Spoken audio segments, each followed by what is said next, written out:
Conflitos sociais e lutas políticas nunca estiveram ausentes da vida da polis grega ou da civitas romana. Apesar disso, na Antiguidade Tardia, esses protestos e revoltas ganharam um novo sentido político, chamando a atenção de autores antigos para esses atos e para novos significados. O que levou ao aumento de confiança e de espaços em que as pessoas encontraram voz para se expressar, que tipo de repertórios e espaços eram mobilizados e como as pessoas comuns canalizaram o poder coletivo ao perceberem oportunidades para atingirem seus próprios objetivos. Para falar sobre a Antiguidade Tardia, a Era das Multidões, recebemos hoje o Dr. Júlio César Magalhães, professor de História Antiga na Faculdade de Filosofia, Letras e Ciências Humanas da USP e também coordenador do grupo de pesquisa Subalternos e Populares na Antiguidade. Eu sou Guilherme Rodrigues e este é o Stratcast, podcast produzido pelo Laboratório de Estudos sobre a Cidade Antiga e pelo Laboratório de Arqueologia Romana Provincial, com o apoio do Museu de Arqueologia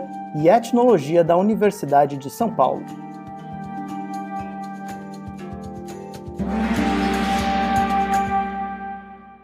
Bom, professor, primeiramente é um prazer te receber aqui no Stratcast. Nós ficamos muito felizes que o senhor tenha aceitado participar.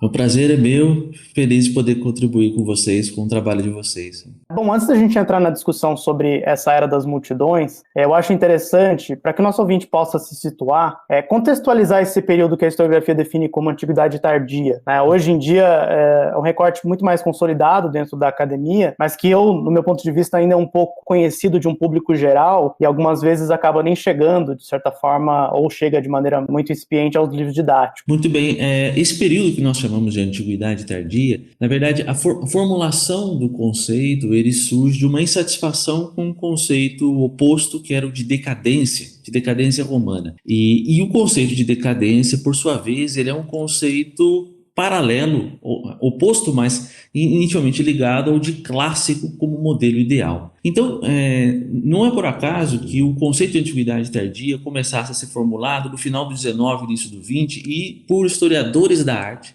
críticos de arte, porque é no momento em que a arte moderna rompe com essa ideia de modelo ideal, de beleza, que se cria a necessidade de pensar como é que era a arte do Império Romano tardio. Então ele surge a partir dessa crítica do modelo de clássico, né? E no segundo pós-guerra ele se consolida não só ali no âmbito da história da arte, da história das religiões, mas também da história de um modo geral, primeiro a partir desse questionamento da ideia de decadência romana. Então, historiadores como Henri René Marrou, da França, ou Santo Mazzarino, na Itália, abraçaram esse conceito para descrever os séculos IV e V da nossa era, ou seja, o que era chamado no passado de Baixo Império. O conceito de baixo já carrega também essa ideia de decadência, né? O que não é mais o alto, agora é o Império Baixo. Mas no final dos anos 60, dos anos 70 para cá, o conceito se expandiu, sobretudo graças à obra do Peter Brown, com um livro muito famoso,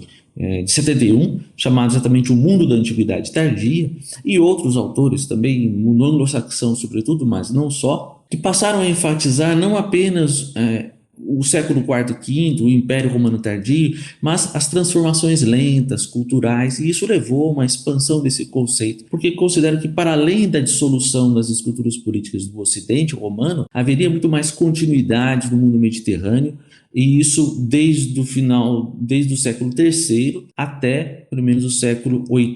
O conceito depois foi aplicado de outros modos por outros autores, que levou às vezes uma expansão até indevida, mas tende-se a consolidar hoje essa ideia de que a Antiguidade Tardia é esse período da história do Mediterrâneo e para além do Mediterrâneo, né, inclusive no Oriente Próximo, o Irã, né, incluindo a Pérsia Antiga, que vai do século III até o século VIII, um período de grandes transformações, de deslocamento do centro do poder, mas em linhas gerais é esse período do século III ao século VIII. Certo. Além de caracterizar esse período, fala um pouquinho pra gente também desse elemento que acaba sendo um dos objetos do seu artigo, né, que são essas multidões. Como é que a gente pode entender essas populações, especialmente nesse período, e para essas cidades romanas tardias, né? Que tipo de atividade econômica, quais categorias sociais que compunham essas sociedades? Bom, então, o meu objetivo com esse artigo ao qual você se refere, e com outros trabalhos também no qual eu tenho trabalhado já há alguns anos, né? Ao estudar as multidões desse período, bom, primeiro que isso derivou de uma pesquisa mais específica sobre o norte da África, e eu acabei expandindo meu interesse pelo Mediterrâneo como um todo. Um dos problemas de trabalhar com essa questão é que ela foi, durante muito tempo, marcada por essas visões sobre o período da Antiguidade Tardia. Ou seja, havia uma oposição entre os que enfatizavam a ideia de crise, de decadência, e essa renovação que vem desde a obra do Peter Brown e de outros, por pensar um período longo, autônomo, de transformações lentas na história do Mediterrâneo. E a maneira como se viu esse debate influenciou muito a forma como se pensou a história das multidões desse período. Porque isso estava ligado à maneira como se via a questão da violência de um modo geral no período. Então, autores que insistiram e insistem em falar em decadência, em crise pelo menos, né, tendem a enfatizar a violência no período que vemos associada às multidões, mas não só, multidões religiosas ou outros tipos, vendo isso como um sintoma dessa decadência do Império Romano, como um sintoma da crise do Império Romano. E, por outro lado, autores que procuravam enfatizar as continuidades tendiam a minimizar essa violência, dizer que ela não era tão importante, que era controlada pelas elites, ou o que não era tão importante, era apenas excepcional, né? Então isso influenciou durante muito tempo o estudo das multidões. Então, quando se olhava para as multidões do período, procurava-se ver nas fontes desse período se fala muito da ação de multidões, em contexto de conflitos religiosos, em contexto de revoltas da fome nas cidades, em contextos de protestos ligados ao hipódromo, né, ao lugar das corridas de cavalos, que dividiam as torcidas. Então esses são temas que aparecem muito nas fontes. E aí o problema da historiografia era como trabalhar com esse fenômeno. O que me parecia é que, e isso tem mudado mais recentemente, é que as multidões não eram vistas nelas mesmas, na sua lógica própria, nos seus objetivos próprios, no seu contexto próprio, mas como esse sintoma do que acontece na sociedade como um todo. Então, daí essa divisão. Se você vê a sociedade como marcada por uma crise, você enfatiza a violência. Se você, ao contrário, nega isso, procura minimizar a violência. Isso tende a sugerir que a violência é uma disfunção da sociedade. E isso tende a negar a lógica política mesmo de tipo de ação como essa. Então, esse foi o meu objetivo, é procurar colocar o estudo das multidões num contexto mais amplo, que visa pensá-las na sua lógica própria. E para pensar na sua lógica própria, é preciso romper com as nossas próprias fontes. Porque as fontes, para qualquer período da antiguidade, são predominantemente de origem aristocrática, de elite, e que veem a multidão com maus olhos, mesmo quando elas são mobilizadas pela elite. Mas há um topos mesmo descritivo que enfatiza esses aspectos. Então, me parecia que para estudar as multidões na sua própria lógica, é preciso colocar esse estudo num contexto mais amplo, perguntando as questões básicas para a compreensão desse problema. Tem um autor que eu cito desse artigo e em outros que me parece muito interessante, que é o Nicholas Purcell, e que num texto que é sobre a plebe de Roma e seus problemas de compreensão, problemas de descrição histórica, ele diz que uma das tentações de quem estuda a antiguidade é a mesma de alguém que perdeu um objeto no quarto escuro e de querer achar onde está o único raio de luz e não onde ele perdeu. A nossa tentação também é essa, o facho de luz são as nossas fontes. Então é querer começar pelas fontes e não colocando o problema que nós precisamos resolver. Isso não quer dizer que as nossas fontes para a antiguidade tardia não sejam ricas. Aliás, sobre essas questões, elas se ampliaram muito, entre outras coisas porque temos bispos que estão interessados em mudar o comportamento das pessoas comuns, então eles falam muito sobre elas. Mas o historiador, do meu ponto de vista, tem que começar não pelo discurso das fontes, mas ao contrário, colocando essas questões básicas. Então, como eram as condições de vida, onde elas viviam, havia condições de estabelecer laços, porque para que haja uma ação coletiva, é preciso que que as pessoas tenham coisas em comum, que elas tenham concepções, que elas tenham uma cultura comum, que, portanto, estabeleçam laços. Havia possibilidades disso nessa época? Era possível? Quais são as nossas evidências sobre isso?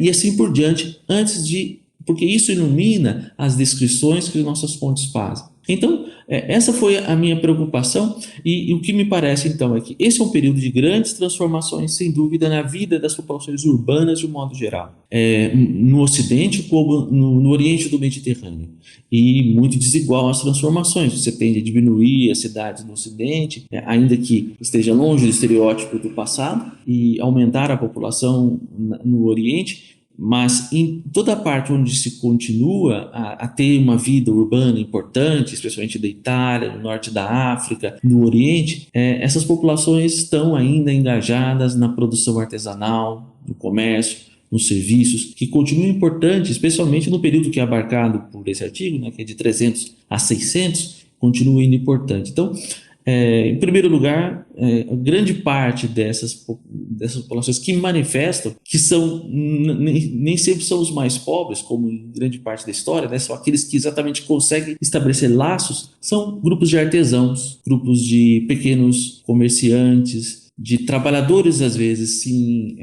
sazonais, mas que têm alguma relação com as comunidades urbanas. Então, em linhas gerais, esse é o contexto que trabalho, são de cidades que ainda têm essa população de trabalhadores ligados ao comércio, ao artesanato, ainda importantes. Professor, nós sabemos que os conflitos sociais e lutas políticas fizeram parte da vida da polis grega e da civitas romana. Quais são as novidades que o senhor enxerga no século IV em relação a esses conflitos? Essa é uma muito boa pergunta, porque uma das minhas críticas a essa historiografia anterior, que via os fenômenos tão evidentes de protestos, de ações coletivas, de violência urbana no período, tendiam a ver o que ela tem de novo, como ela sendo em si um indício de algo novo, mas quando se coloca num contexto mais amplo, essas disputas políticas, conflitos internos são algo que estão presentes na vida, como você disse, da polis grega, da civitas romana, há séculos, né? Então não é exatamente a introdução dos conflitos na cidade que me parece o que é a novidade. A novidade, para mim, deve ser buscada em dois aspectos. O primeiro é que eu chamo de uma crise da hegemonia aristocrática, e outro a ampliação das possibilidades de participação popular na vida das cidades, de participação ativa, direta na vida das cidades. De que modo eu penso isso? Bom, primeiro, grande parte do Império Romano, o Império Romano se constituiu como um império de cidades em que cada cidade tem sua autonomia. Nunca houve funcionários imperiais em todo lugar na cidade, né? A cidade se autogoverna. E nesse acordo que existe, remonta ao início do Império, na verdade, começa a gestar no período helenístico, as elites locais mantêm o controle urbano, se afirmando como sendo as únicas que podem gastar dinheiro em benefício da cidade. A lógica é elas legitimam o seu poder gastando em benefício da cidade, construindo coisas, promovendo espetáculos. E desse modo eles alegam, né, que quem governa é quem tem dinheiro para gastar. Logo, os pobres não têm por que governar, não tem por que existir um regime democrático, porque quem pode gastar em benefício da cidade são os ricos. Essa lógica que legitimava o governo das cidades, ela se quebra na Antiguidade Tardia, desde o início do século IV, por alguns fatores. Primeiro, uma centralização muito grande do poder imperial. Em decorrência da crise do século III,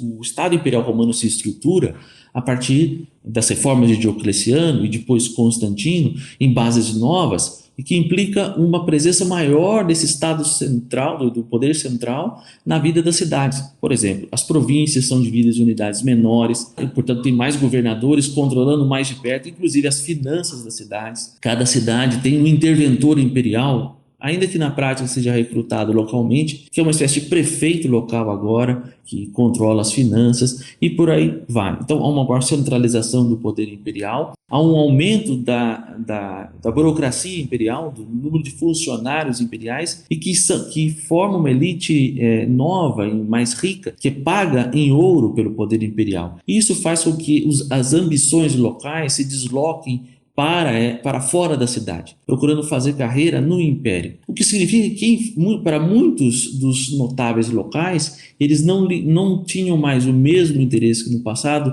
de se legitimar aos olhos da sua população. Mas isso tem um problema, porque isso questiona o próprio direito natural deles de governar a cidade.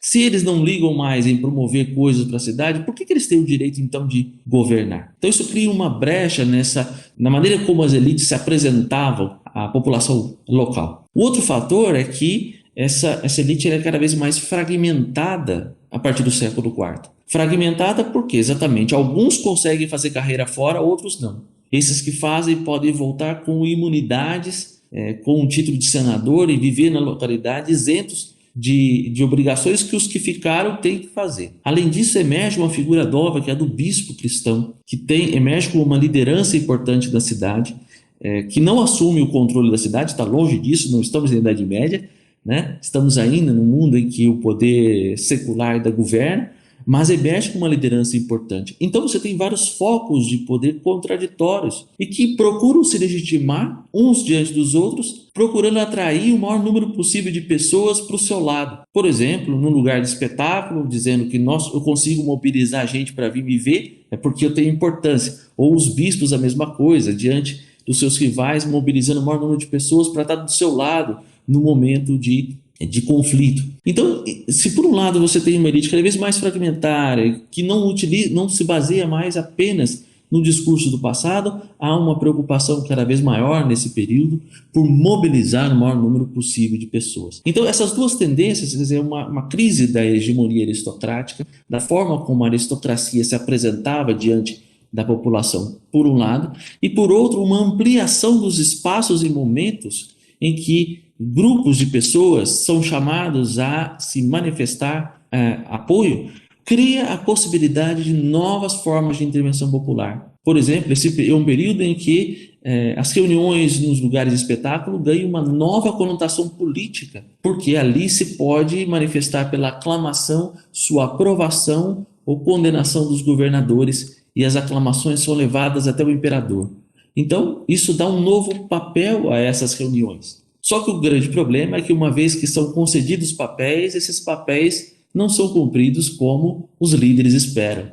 Então, o que acontece esse período é que as pessoas comuns podem se apropriar desses papéis para objetivos que não eram os esperados pelos líderes. Então, essa situação é que me parece ser a novidade. Não é uma introdução nova do conflito na cidade, né, nem um controle do conflito, mas ao contrário, é uma crise dessa hegemonia e uma ampliação das possibilidades de intervenção popular na vida da cidade, por modos que não são institucionais, mas eles tinham poucos canais já institucionais. Agora são modos às vezes informais, mas que ampliam da participação popular. Então isso me parece ser o que há de mais importante nesse período que se inicia com o século IV e que acho vai até, pelo menos, o século VI. Isso é aquilo que o senhor descreve como um aumento da autoconfiança, certo? Da população. Isso está ligado a esse aumento, sem dúvida, da autoconfiança. Mas esse aumento da autoconfiança da população está ligado a outros fatores também. Está ligado a precisamente o fato dela ser chamada a atuar não só em movimentos, em ações, mas também em alguns aspectos da vida da cidade. Eu vejo alguns casos disso, né? Eu elenco 3 pelo menos. O contexto da gestão da cidade, da manifestação pela aclamação dos governantes e, finalmente, da vida religiosa. No primeiro caso, o século IV ele é marcado por essa preocupação dos governantes, dos imperadores, desde Diocleciano, de ter garantia de que ele vai arrecadar imposto como ele espera. Primeira vez que tem um orçamento para todo o império, a preocupação então de controlar as finanças da melhor maneira possível, e isso leva a que o governo imperial tenda a querer fazer com que as pessoas fiquem no seu lugar. Os camponeses na sua terra, para ter certeza de quanto eu vou cobrar de imposto ali, os artesãos e os comerciantes nas suas cidades, porque são eles que coletam o seu próprio imposto, então eles devem se organizar em associações para poder coletar o seu imposto e pagar o que nos espera. Então, o interesse do Estado é ter garantia de que ele vai ter arrecadação como ele espera. Só que, ao mesmo tempo, isso implica que, pela primeira vez, vejo no caso das cidades, artesãos e comerciantes, todos os artesãos de um mesmo ofício são levados a se organizar uma forma de associação. E isso, se por um lado traz, sempre foi visto como uma maneira negativa no passado, isso traz para eles também uma vantagem, porque eles são reconhecida a importância que eles têm na gestão da cidade. As leis imperiais do período reconhecem as associações como o segundo órgão na gestão da cidade, apenas abaixo da elite local, do conselho municipal. Então eles passam a ter, pelo menos os artesãos e os comerciantes que têm atividades estáveis, porque é importante lembrar que há também trabalhadores sazonais que não estão sempre ali na cidade, mas esses que têm atividade estável, eles se veem reconhecidos como tendo um papel importante. E não é por acaso, me parece que quanto mais bem organizado, mais ele aparece nas fontes, o grupo aparece sendo dito como sendo audacioso, como abusando da liberdade que eles têm. Então, por exemplo, os funcionários das fábricas de armas do Estado Imperial, que têm isenções, têm privilégios, inclusive, eles estão sempre na linha de frente dos combates, porque exatamente eles sentem essa confiança, essa liberdade que lhes é dada, enquanto alguém que tem importância. E as autoridades, às vezes, não podem fazer nada contra alguns grupos que são mais organizados. Por exemplo, os trabalhadores, os responsáveis pela construção, que podem começar uma obra e abandonar, eles não têm como controlar esses indivíduos, eles sabem que eles são necessários e que não tem outros que vão fazer o serviço, né? Então eles abandonam e o máximo que eles podem fazer é obrigar eles ao juramento religioso. Uma segunda fonte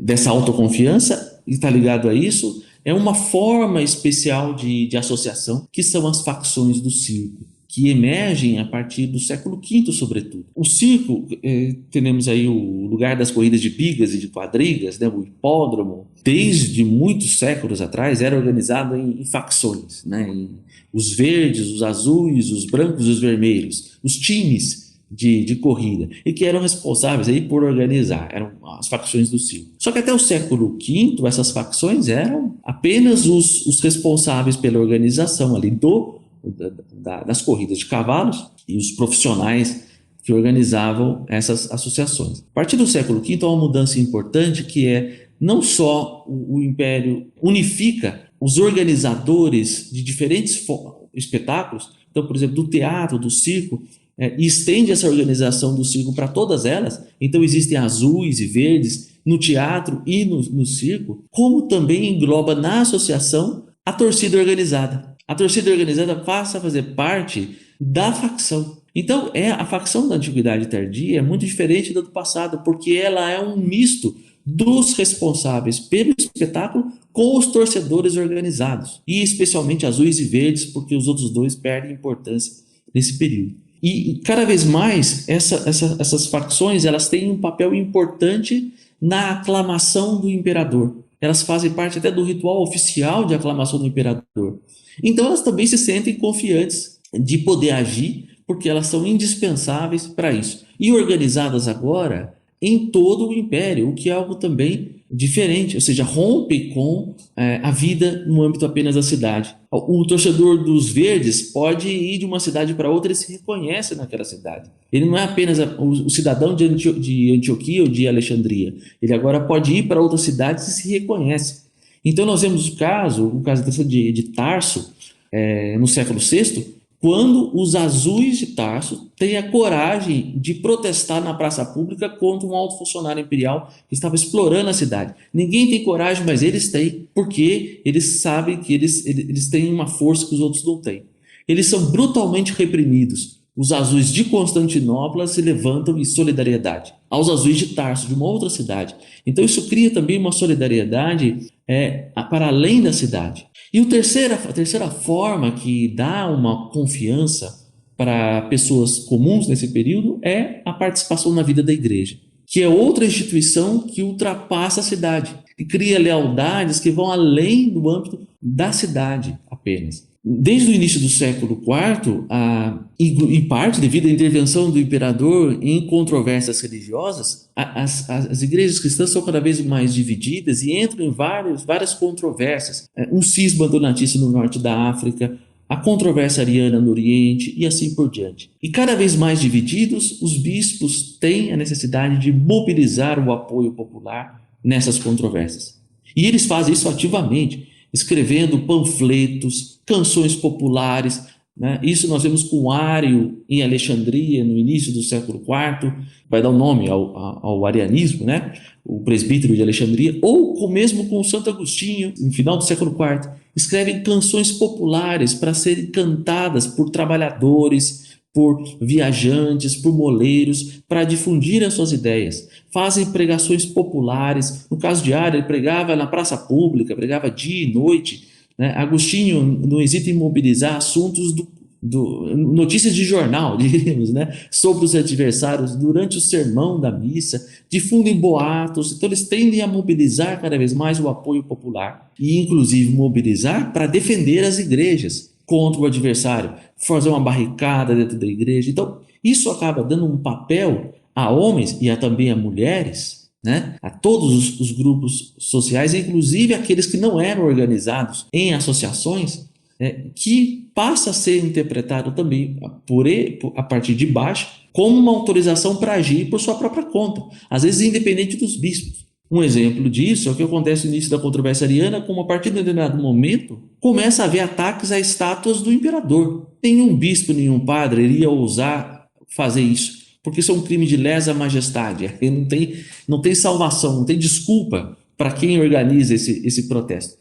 Então, esse é claramente um protesto que saiu do controle das lideranças religiosas que haviam mobilizado. Então, esses fatores me levam a pensar que, ao contrário do que no passado alguns historiadores argumentavam, diziam que as pessoas protestam mais na Antiguidade Tardia, protestam, mas porque elas não têm escolha, não têm jeito de participação, elas não são ouvidas. Essa é a opinião do Ramsay MacMillan, que é um dos autores que vem de uma maneira bastante negativa esse período, marcado pela violência. Pois bem, ele dizia que essa violência ocorre porque as pessoas não têm como ser ouvidas. Do meu ponto de vista, ao contrário, é exatamente porque elas passam a ter um papel maior, é que elas têm mais força para enfrentar autoridades, adversários e assim por diante. Muito bom. E pensando nessa agência que o senhor está pensando, né, das pessoas, que tipo de oportunidades e constrangimentos políticos deram possibilidade para essa ação coletiva? E como é que as pessoas comuns elas canalizaram esse poder coletivo ao perceber essas oportunidades para atingir os seus próprios objetivos? Bom, grande questão, né? Vamos então ver se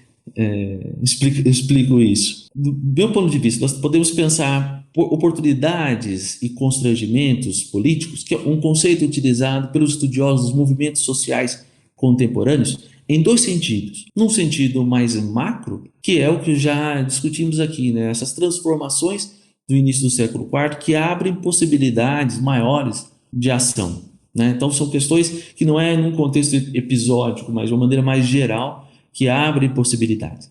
Mas há também como pensar essas oportunidades e constrangimentos num sentido mais conjuntural, contextos específicos que criam essa possibilidade de ação. Então, são esses dois contextos que me parece importante ser observados, né? Essas oportunidades têm que ser pensadas portanto, oportunidades de agir que são dadas num contexto político, quanto também ameaças que levam as pessoas a agirem para se defenderem, que forçam, portanto, essa ação. O que é importante, me parece também, é que quando essas oportunidades se abrem, as pessoas agem, mas agem segundo modos de ação que elas conhecem. Se agem também baseado em expectativas que elas têm prévias. Então, outros dois conceitos me parecem importantes aqui, antes de chegar a esse dessas oportunidades, que é o de repertório e o conceito de estruturas cognitivas, ou melhor, o modo como as pessoas percebem a sua situação. Repertório de ação é um conceito também utilizado nos estudos dos movimentos contemporâneos, é um conceito cunhado pelo Charles Tilly, e que pensa os tipos básicos de ação que são conhecidos pelas pessoas em determinado momento. Por exemplo, na nossa sociedade existem alguns tipos de ação que nós conhecemos, né? A greve é um deles, a passeata é outro, a ocupação é outro, que fazem parte do repertório da ação coletiva. Claro que há improvisação, há a invenção do novo, isso passa a entrar no repertório, né? Como as ocupações das escolas trouxeram algo novo que veio fazer parte do modo de ação, né? E assim por diante, o sentar no meio na passeata, em vez de apenas caminhar, né? São novidades que vão sendo criadas e isso vai permanecendo no repertório das pessoas. Na Antiguidade Tardia, nós temos outros repertórios e muitas vezes muito mais diretos. Por exemplo, temos a ação coletiva direta, tem a aclamação, que ganha uma importância nesse período, que é muito grande a importância dessas formas de expressão em uníssono, que deriva dos lugares de espetáculo, mas que pode ser utilizado em outros contextos, né, baseado em cantos, ritmos, que era da torcida e que passa a ser usado em outros contextos. A ação direta, seja ela o incêndio, o apedrejamento de uma autoridade, o linchamento da autoridade, né? É você fazer de modo direto a ação e depois desaparecer. Isso tem uma vantagem prática, minimiza a repressão, né? E também é um modo de agir contra alguém que se considera o responsável por uma ação. E outras novidades no período, que são os embates entre grupos rivais, ou a ocupação simbólica ou efetiva de um espaço. Ocupação de igrejas, por exemplo, que é algo característico desse período. Então, esses modelos, eles servem para a ação quando a oportunidade aparece. Agora, as pessoas agem também porque elas são convencidas de que elas devem agir. Um grande problema da historiografia sobre esse período, uma parte dela era de enfatizar a capacidade de mobilização das elites, como se só o interesse das lideranças contasse, como se elas fossem capazes de manipular a ação de todo qualquer participante de uma manifestação, porque elas têm interesse, né? Então só o interesse da elite contava. O que esse tipo de interpretação deixa de lado é exatamente o que move as pessoas e que leva, quando um bispo decide que eles têm que ficar trancados numa basílica e, se for preciso, morrer por conta da igreja deles, o que leva as pessoas a querer ficar dentro da igreja e aceitar que ele taque fogo nelas, se for o caso? Por que elas têm horror do adversário que está ameaçando tomar a igreja delas? Por que isso é importante para elas? Para entender isso, nós precisamos entender essas concepções compartilhadas, esses entendimentos compartilhados, que é o que historiadores como Thompson, Natalie Davis e tantos outros enfatizaram desde os anos 70, né? Thompson falou, por exemplo, na economia moral da multidão como um desses enquadramentos. Ou seja, quais são as concepções que levam as pessoas a agirem, compartilhadas por elas. Então, concepções sobre como devem ser as coisas, como devem ser as trocas econômicas, como devem ser as relações religiosas, etc. E também histórias passadas, como já lembrava o Georges Lefebvre, desde o início do século XX também, estudaram o Grande Medo na Revolução Francesa e tantos outros, né? As histórias sobre os nossos inimigos também geram expectativas sobre eles. Então, como os camponeses na França tinham a memória de como os nobres, durante séculos, haviam massacrado camponeses, isso ficava na memória, assim também as histórias passadas sobre o que um grupo religioso fez contra o outro nesse período, o que também uma facção rival, o que os azuis fizeram contra os verdes naquele campeonato do ano tal, eles vão lembrar disso, né? Então, essas histórias de violência também fazem parte dessas expectativas. Isso é o que ajuda a entender como é que as pessoas se mobilizam. Por exemplo, em casos de revoltas pela fome, as pessoas não agem apenas porque batem a mão no estômago, sentem fome e começam a agir. Para que elas reajam, primeiro é preciso que haja um repertório conhecido de formas de ação, porque você pode escolher outro modo de agir diante da fome, né? Pode simplesmente rezar, fazer procissão, peregrinação. Por que se resolve agir? Então existe um conhecimento de uma forma de ação. E depois um entendimento do que é justo e do que é injusto. Isso que o Thompson estudou para o século XVIII é também válido quando nós pensamos para a Antiguidade e para a Antiguidade Tardia em particular. As pessoas agem em contexto de fome porque elas consideram quem é o responsável pela fome. Elas têm uma percepção de que a fome tem sangue azul, de que a fome tem endereço, quem provocou a fome. Os notáveis da cidade, que são os grandes proprietários de terra e que ganham, às vezes, especulando diante da fome. Então, essa é mais uma indignação diante dessa situação que leva as pessoas a agir do que a fome simplesmente. Então, diante dessa situação é que quando abre uma oportunidade, as pessoas resolvem agir buscando o seu próprio objetivo, mesmo quando elas são mobilizadas por outros. Acho que um exemplo ajuda a entender melhor essa situação, né?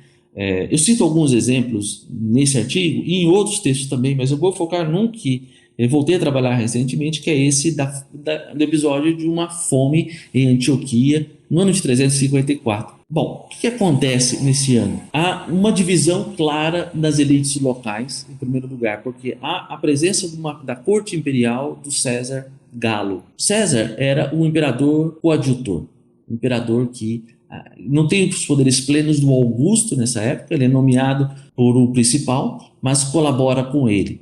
Na época o imperador era Constâncio e o Galo era o imperador coadjutor enviado para resolver o problema da Pérsia no Oriente, e ele estava em Antioquia. E ele enfrenta uma oposição local, isso claramente tem divergências ali com a elite local de Antioquia. E ele está ali com um exército. Ora, o exército é outro fator de perturbação na localidade.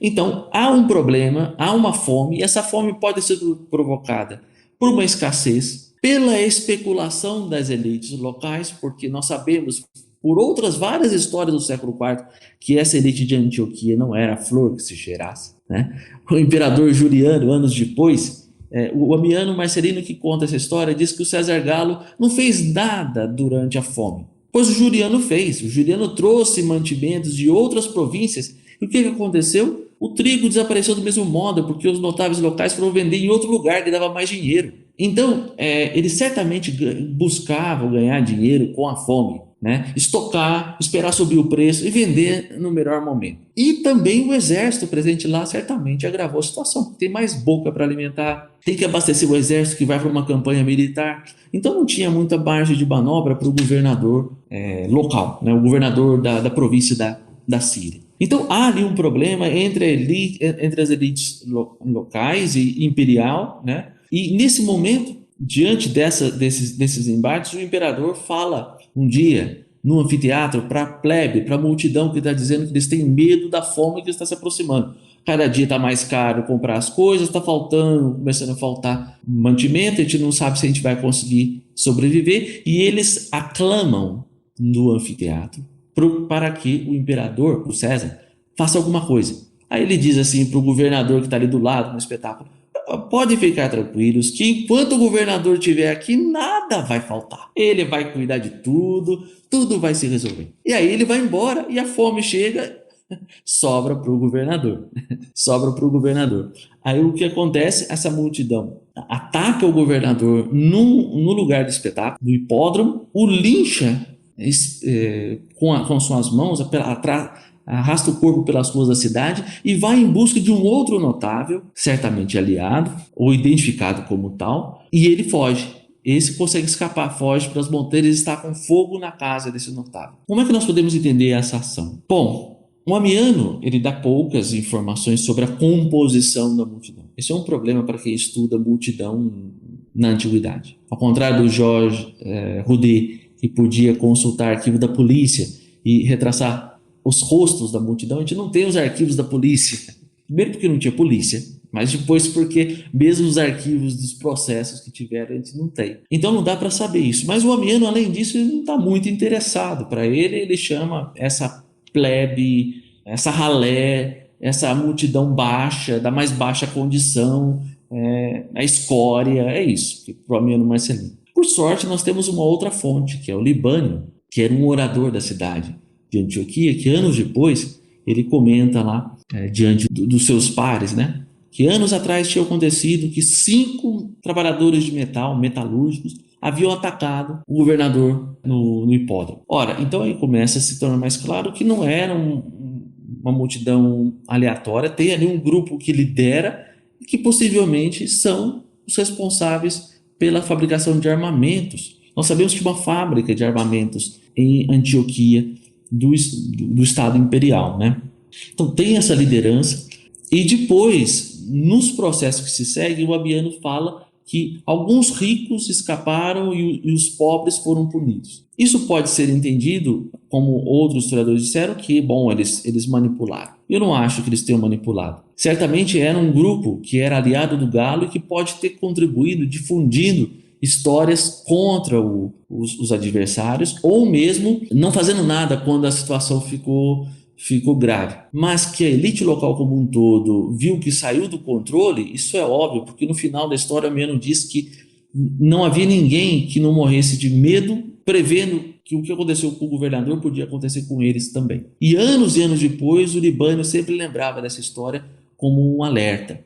Então não me parece que ela tenha sido incitada. Mas isso já sugere algumas coisas. Havia uma divisão da elite local. Então, alguns do lado do César, outros contra o César. Além disso, o imperador age, como aliás qualquer imperador desde Constantino agia, que é exatamente dessa maneira populista de transferir a responsabilidade. Quem que é culpado? É sempre o funcionário. Eu não. Se eu souber das coisas, eu resolvo, né? Mas quem é o responsável? E vocês precisam me ajudar. Denunciem os funcionários que são corruptos, etc. Desde Constantino incentivou as pessoas a fazerem isso. Ao mesmo tempo que ele aumentava o número de penas de morte para os seus próprios funcionários. Ora, ele estava incentivando exatamente isso. O que essa população faz é tomar a lei em suas próprias mãos. O imperador fala no hipódromo, olha, se tiver fome a culpa é dele, e a multidão já desconfia o suficiente dele e dos notáveis locais. O que acontece é que ela sente que ela pode agir em nome da autoridade. Então a oportunidade política aparece aqui dessa forma. Há uma brecha que é a percepção de um aliado, no caso o imperador, amplia a coragem de agir em suas mãos. A percepção também das divisões da elite local é outra oportunidade que aparece. Mas essa oportunidade só é tomada, só é capturada porque as pessoas estão convencidas de que aquilo é justo, de que elas podem e devem agir nessas circunstâncias, de que é imoral que autoridades abusem do seu poder e também da precariedade na qual eles vivem para ganhar dinheiro às suas custas. Então, mais do que apenas a oportunidade, me parece importante chamar a atenção também para as formas como uma cultura popular que prescreve e legitima essas ações é construída, né, que cria esse consenso de que eles devem agir quando há a oportunidade. Então é assim que eu penso as oportunidades, tanto em termos macro quanto nesses contextos conjunturais, elas são fundamentais, mas se elas são tomadas é porque existe antes essa percepção tanto de formas de ação tradicionais de agir, que você pode escolher qual a mais adaptada àquele contexto, quanto também essas concepções do que é legitima, do que é justo, de como a gente deve agir, por que a gente deve agir. Muito bom, professor. E para a gente encerrar, o senhor gostaria de deixar alguma dica para quem tiver interesse em pesquisar o assunto e também indicações também, né, de materiais de leitura ou que seria interessante que as pessoas tivessem acesso para pesquisar e saber mais sobre esse conteúdo. A primeira sugestão que eu faço, eu recomendo que quem quiser ter uma primeira abordagem, vocês conheçam o blog que nós temos do Grupo Subalternos e Populares da Antiguidade. Nós sempre temos textos curtos, de 5 minutos de leitura, não só meus, mas de outros colegas. Desde o primeiro postagem eu já falei dessa questão. Tem um texto sobre motins da fome, é a primeira postagem que eu fiz no blog. Bom, mas para quem quiser aprofundar um pouco mais, recomendo esse artigo que saiu na revista Past and Present de novembro do ano passado, e tem outras publicações também, né? Que vocês podem procurar. Então ali tem uma bibliografia muito, muito maior que pode ser explorada. Perfeito, professor. Muito, muito obrigado pela sua participação. Foi excelente. Eu que agradeço. Muito obrigado, viu? Eu sou o Guilherme Rodrigues e esse foi o Stratcast, coordenado pela professora Maria Cristina Nicolau Cormichiari e pelo professor Wagner Carvalheiro Porto. Até a próxima.